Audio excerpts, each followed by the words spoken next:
새로 들어온 신입이 군기가 빠졌다며 가혹행위와 폭력이 발생했습니다. 알고 보니 그 신입의 아버지가 경호처장이라 아들을 구타한 모든 사람들을 반역죄로 인생을 끝장내버리는 이야기입니다. 하지만 그들은 그 신입이 누군지 모르고 있었습니다. 본격적인 시청 전 구독과 알림 설정을 해주시면 영상을 제작하는데 굉장히 큰 힘이 됩니다. 대한민국의 심장, 청와대. 푸른 기와 지붕 아래, 이곳은 국가의 권력과 영광이 살아 숨쉬는 성역이자 그 권력을 지키기 위해 자신의 모든 것을 바친 그림자들의 세계였다. 대통령 경호처, 그 중에서도 최정예 근접 경호팀은 현대판 화랑이라 불릴 만큼 최고의 명예와 실력을 갖춘 자들만이 모인 곳이었다.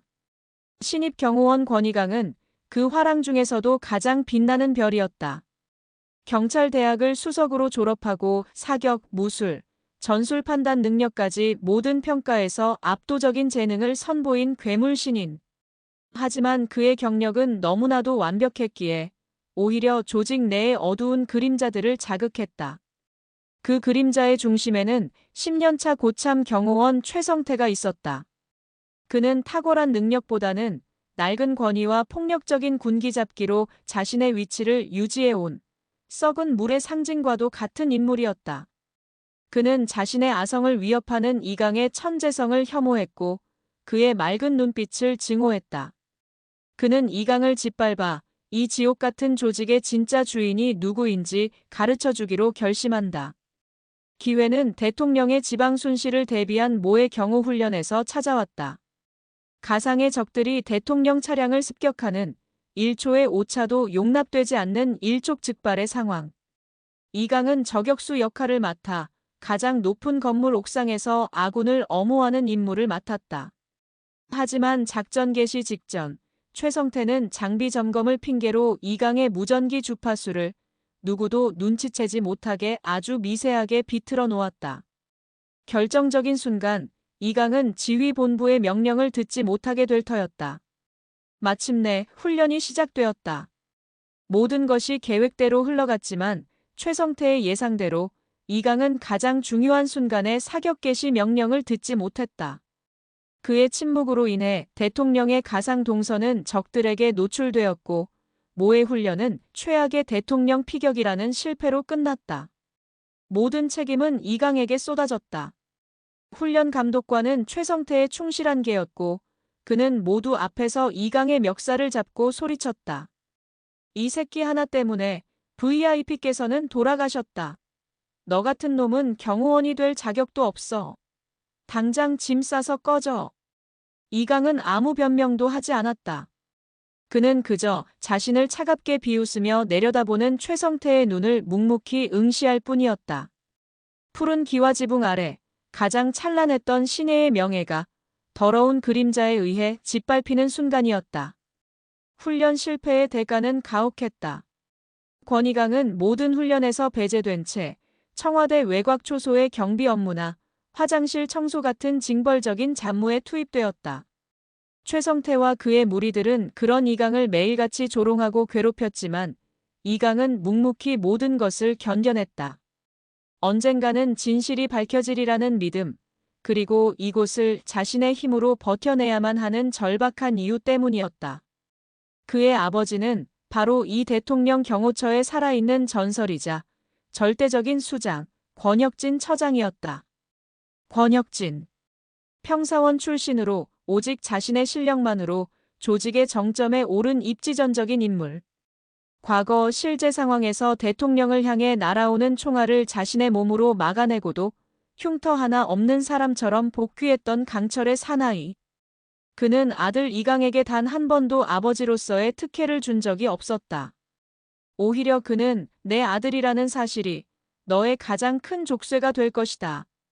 그것을 이겨내지 못하면 내 손으로 너를 내쫓을 것이다라는 냉정한 말로 아들을 더욱 채찍질했다. 이강 역시 아버지의 그늘에서 벗어나 온전한 경호원 권희강으로 인정받고 싶었다. 그것이 그가 이 모든 부조리를 혼자 견뎌내는 이유였다. 그날 밤 모든 업무를 마친 권혁진 처장은 자신의 집무실에서 그날의 모의 훈련 영상을 홀로 복기하고 있었다. 그것은 그의 오랜 습관이었다. 그는 이강이 실수했던 바로 그 장면을 수십 번, 수백 번 돌려보았다. 모두가 이강의 잘못이라 말했지만 그의 동물적인 감각은 무언가 잘못되었음을 느끼고 있었다. 그는 영상을 프레임 단위로 쪼개어 분석하기 시작했다. 그리고 마침내 찾아냈다. 이강에게 명령이 하달되기 정확히 0.5초 전. 영상의 우측 하단, 아주 작은 통신 기록창에 이강의 주파수 채널에만 비정상적인 노이즈가 발생했다 사라지는 것을. 그것은 기계적 결함이 아니었다. 명백한 외부의 인위적인 교란. 누군가 의도적으로 이강의 귀를 막아버렸던 것이다. 권혁진의 눈빛이 싸늘하게 빛나기 시작했다. 그의 완벽한 왕국에 감히 영모를 꾀하는 쥐새끼들이 숨어있다는 사실에 그의 온몸에서 잠들어 있던 사자의 분노가 깨어나고 있었다.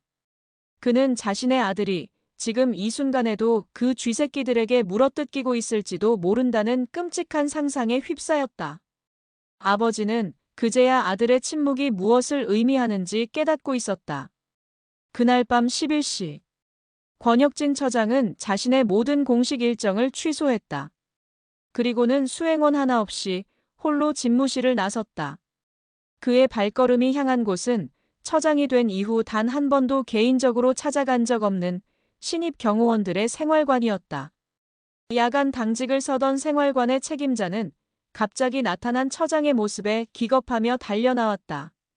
그는 최성태의 충복이자 이강의 징계를 주도했던 인물이었다. 처장님, 어인일로 이 누추한 곳까지. 권이강 요원, 지금 어디에 있나?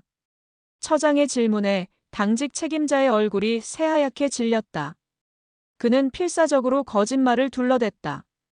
권이강 요원은 훈련 실패에 대한 책임을 통감하고 현재 특별반성실에서 자숙 중입니다. 규정상 그 누구와의 면회도 불가능합니다. 처장님. 특별반성실.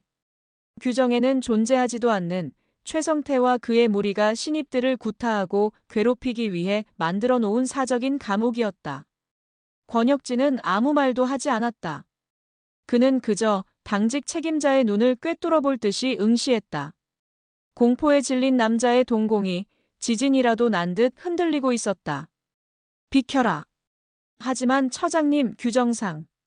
남자가 필사적으로 그의 앞을 막아서는 순간 권혁진은 품 안에서 자신의 지갑을 꺼내 들었다. 그리고 그 안에서 아주 평범하게 생긴 검은색 카드키 하나를 꺼내 들었다. 하지만 그 카드에는 청와대의 모든 보안 시스템을 총괄하는 마스터 등급을 상징하는 아주 작은 금색 왕관 문양이 새겨져 있었다. 경호처 내에서 오직 처장만이 소지할 수 있는 절대 권력의 상징이었다. 빅-. 권혁진이 카드키를 특별반성실의 잠금장치에 대자 일반적인 초록 불빛이 아닌 모든 시스템을 강제로 무력화시켰다는 의미의 섬뜩한 붉은 불빛과 함께 잠금장치가 해제되었다. 권혁진은 얼어붙은 당직 책임자를 밀치고 문을 활짝 열었다. 그리고 그는 보았다. 어둡고 축축한 방 안 자신의 자랑스러운 아들이 온몸이 피멍투성이가 된 채 차가운 바닥에 쓰러져 있는 모습을. 그 순간 권혁진의 눈빛에서 아버지의 모든 슬픔과 조직 수장으로서의 모든 분노가 뒤섞여 폭발했다. 그의 눈은 더 이상 인간의 것이 아니었다. 그것은 자신의 새끼를 물어뜯긴 분노한 늙은 사자의 눈빛이었다. 왕은 자신의 왕국 가장 깊숙한 곳에 숨어있던 더럽고 추악한 야수의 소굴을 발견했다. 이제 남은 것은 피의 숙청뿐이었다. 권혁진 처장은 피투성이가 된 아들을 부축해 일으켰다. 그의 얼굴에는 그 어떤 분노나 슬픔의 감정도 떠오르지 않았다. 폭풍의 눈처럼 너무나도 고요하고 차가웠기에 오히려 주변의 모든 것을 얼어붙게 만드는 절대적인 분노였다. 그는 자신의 개인 무전기를 꺼내들었다. 그리고는 경호처의 모든 채널을 통합하는 오직 처장만이 사용할 수 있는 비상 채널을 열었다. 그의 목소리는 낮았지만 청와대의 모든 스피커와 모든 경호원들의 이어폰에 마치 신의 계시처럼 울려 퍼졌다. 코드 엠페러 코드 엠퍼. 지금 시간부로 대통령 관저를 제외한 청와대 경내 전 구역을 전면 폐쇄한다. 경호처 작전부 1팀은 즉시 생활관 전체를 봉쇄하고 그 안에 있는 모든 것들의 출입을 통제하라. 숨 쉬는 것 하나까지도 내 허락 없이는 안 된다. 코드 엠페러. 경호처 창설 이래 단 한 번도 발동된 적 없는 처장의 직접 명령에 의해서만 움직이는 쿠데타에 준하는 최고 등급의 비상사태였다. 그 명령이 떨어지자마자 청와대는 거대한 강철의 요새로 변했다.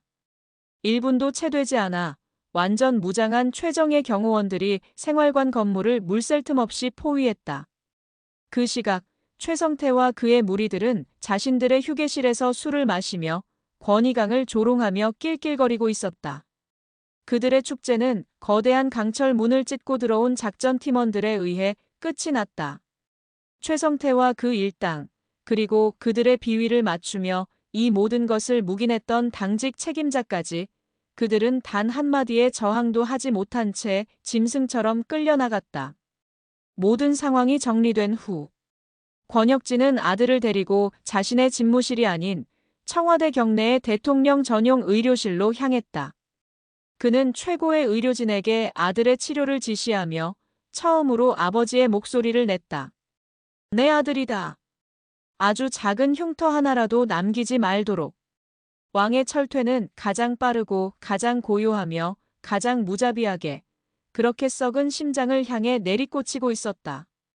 최성태와 그 일당이 끌려간 곳은 일반적인 감찰실이 아니었다. 청와대 가장 깊숙한 지하 벙커에 위치한 지도에도 존재하지 않는 비밀 신문실. 일명 그림자방이라 불리는 곳이었다. 오직 국가 반역죄나 대통령 암살 음모와 같은 최고 등급의 범죄자들만이 거쳐가는 경호처의 가장 어두운 비밀이었다. 권혁진 처장은 신문실의 차가운 철제 테이블 너머에 앉아 있었다. 그는 폭력도 협박도 사용하지 않았다. 그는 그저 거대한 스크린 위에 자신이 밤새 분석했던 모의 훈련 영상을 띄웠다. 이강의 무전기가 교란되는 장면, 그 순간 최성태의 입가에 맺혔던 비열한 미소, 그리고 훈련 실패 후 감독관이 최성태와 눈짓을 교환하는 장면까지 모든 것이 담겨 있었다. 그리고 그는 두 번째 자료를 공개했다. 최성태 일당이 지난 몇 년간 저질러온 온갖 추악한 비리들이었다. 대통령의 동선을 기자들에게 몰래 흘리고 돈을 받은 내역, 신입 경호원들의 부모에게서 뇌물을 받고 편의를 봐준 기록, 심지어 청와대 내부의 정보를 외부 조직에 팔아넘긴 혐의까지. 권혁진의 직속 감찰팀은 이미 오래전부터 이들의 썩은 꼬리를 밟고 있었던 것이다. 나는 너희들이 썩었다는 것을 알고 있었다. 다만 내 집 안에서 썩은 가지를 내 손으로 직접 쳐낼 기회를 주고 있었을 뿐. 그런데 너희들은 가지를 넘어 감히 내 심장을 건드렸다. 모든 증거 앞에서 그들의 오만함은 산산조각 났다. 그들은 서로의 죄를 떠넘기며 살기 위해 동료를 물어뜯는 짐승이 되었다. 마침내 모든 죄를 뒤집어 쓴 채 홀로 남겨진 최성태의 앞에 권혁진이 다가섰다. 그리고는 그의 귀에 사형 선고와도 같은 한마디를 속삭였다. 너는 경호원으로서의 명예를 더럽힌 것이 아니다. 이 나라의 심장을 지키는 수호신의 아들을 감히 내 더러운 손으로 짓밟은 것이다. 수호신의 아들. 그 한마디에 최성태는 모든 것을 깨달았다. 자신이 건드린 것이 단순한 신입 경호원이 아니었음을. 자신이 덤벼든 상대가 감히 쳐다볼 수도 없는 하늘 그 자체였음을. 그의 눈에는 더 이상 분노가 아닌 영원히 벗어날 수 없는 거대한 절망만이 남았다. 피해 숙청은 끝났다. 최성태와 그의 무리들은 단순 폭행죄가 아닌 지휘체계 교란 및 국가 안보 위협이라는 반역죄에 준하는 죄목으로 군사재판에 넘겨져 전원 파면 및 수십 년의 징역형을 선고받았다. 경호처의 썩은 피는 그렇게 단 하룻밤 만에 모두 뽑혀나갔다. 하지만 권희강의 마음에는 더 깊은 상처가 남았다.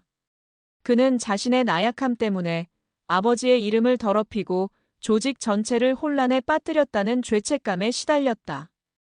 결국 자신의 힘이 아닌 아버지의 권력으로 구원받았다는 사실이 그를 더욱 비참하게 만들었다. 그는 경호원을 그만두기로 결심한다. 이강이 사직서를 들고 아버지의 집무실을 찾았을 때 권혁진은 아들을 자신의 집무실이 아닌 청와대 가장 깊숙한 곳의 대통령 역사관으로 데려갔다. 그곳에는 역대 대통령들의 사진과 유품들이 전시되어 있었다. 권혁진은 한 낡은 흑백 사진 앞에서 걸음을 멈췄다. 젊은 시절 온몸으로 총탄을 막아내고 쓰러진 자신의 모습이 담긴 사진이었다. 나도 너와 같은 신입 시절이 있었다. 그때의 경호처는 지금보다 훨씬 더 폭력적이고 부조리한 곳이었지.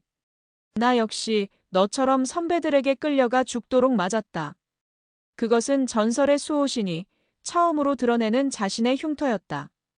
나는 그때 도망치지 않았다. 오히려 그들의 폭력에 더 지독한 훈련으로 맞섰다.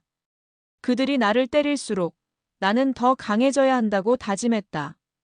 언젠가 내가 저들의 정점에 서서 이 썩어빠진 조직을 내 손으로 바꾸겠노라고.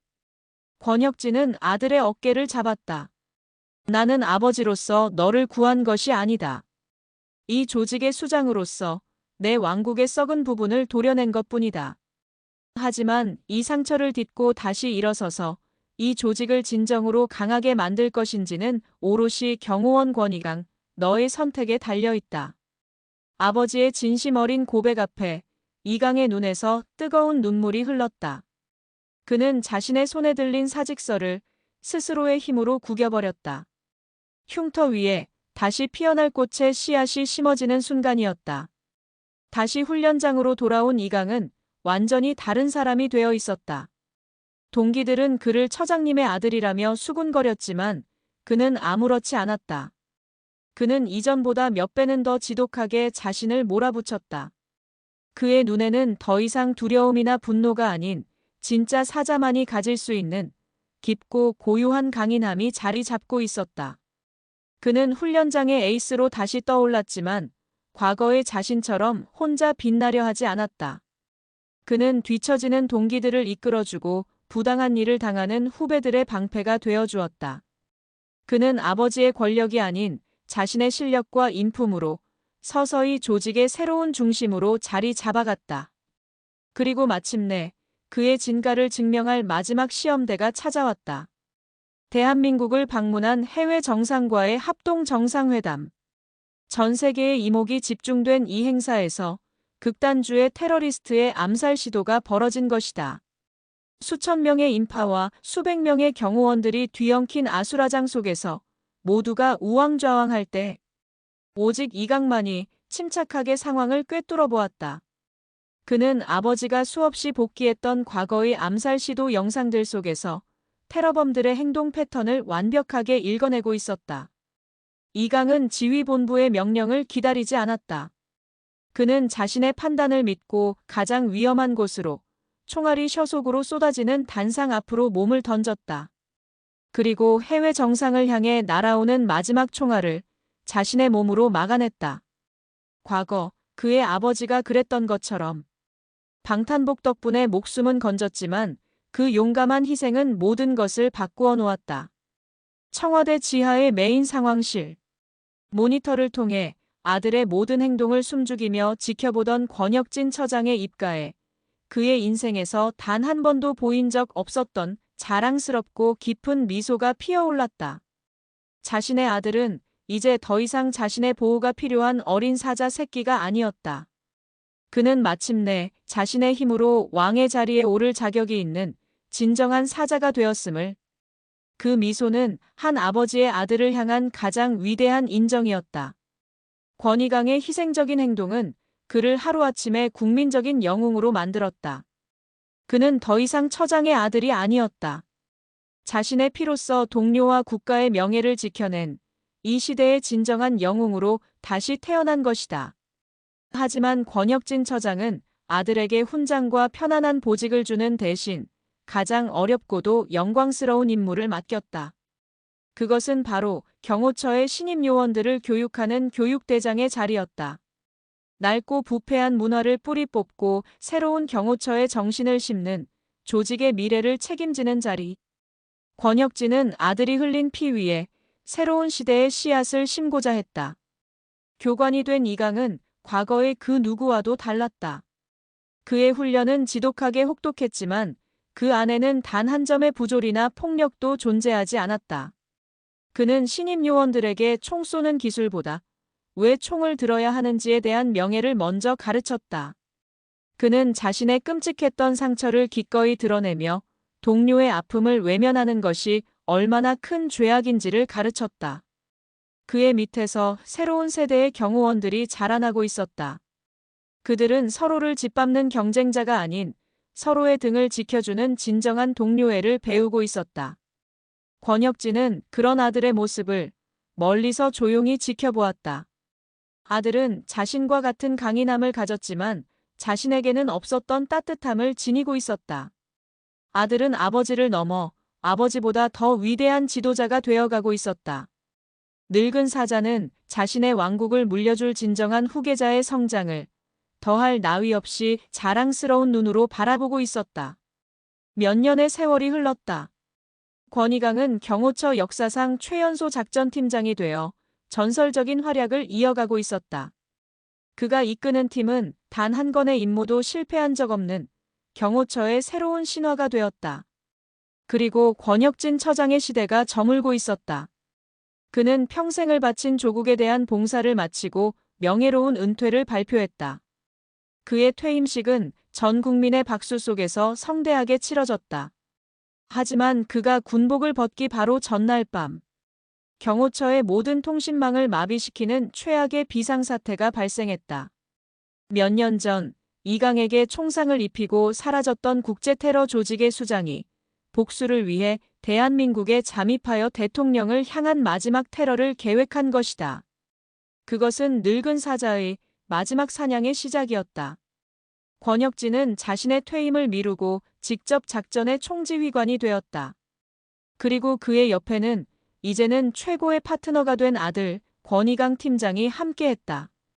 아버지의 수십 년 경험과 지혜, 그리고 아들의 날카로운 현장 감각과 전술이 결합된 역사상 가장 완벽한 지휘 체계였다.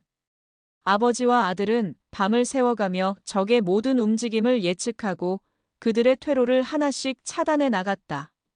마침내 서울의 한복판, 거대한 빌딩 숲에서 벌어진 마지막 총격전. 아버지와 아들은 서로의 등을 맞댄 채 마치 한 마리의 사자처럼 싸웠다.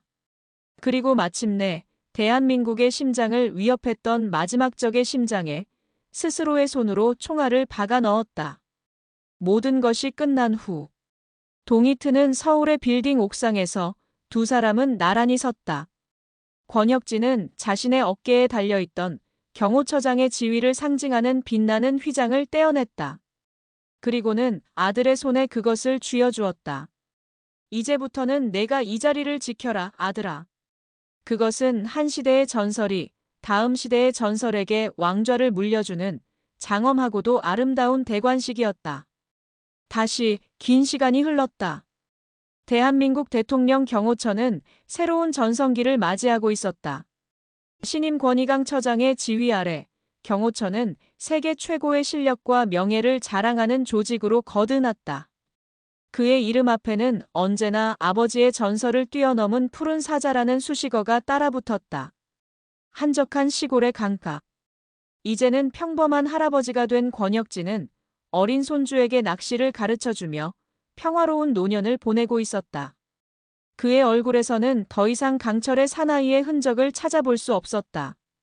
오직 가족을 사랑하는 한 남자의 따뜻하고 온화한 미소만이 가득했다. 주말을 맞아 아들 권희강이 그의 곁을 찾았다. 아버지가 입던 낡은 점퍼를 이제는 아들이 물려 입고 있었다. 두 사람은 말없이 함께 낚싯대를 던졌다. 그들의 강인했던 삶처럼 유유히 흘러가는 강물을 바라보며 그 어떤 대화도 오가지 않았지만 두 사람은 알고 있었다. 자신들이 평생을 바쳐 지켜낸 것이 비단 대통령 한 사람이 아니었음을. 그것은 바로 지금 자신들이 누리고 있는 이 평화로운 햇살과 사랑하는 가족의 웃음소리, 그리고 이 땅의 모든 아버지와 아들들이 함께 누려야 할 평범하지만 가장 위대한 행복이었다는 것을. 카메라는 나란히 앉아있는 아버지와 아들의 뒷모습을 비춘다. 그 뒤로 저 멀리 보이는 서울의 풍경, 그리고 그 중심에서 고요하게 빛나고 있는 청와대의 푸른 기와 그 위로 눈부신 햇살이 평화롭게 쏟아져 내리고 있었다.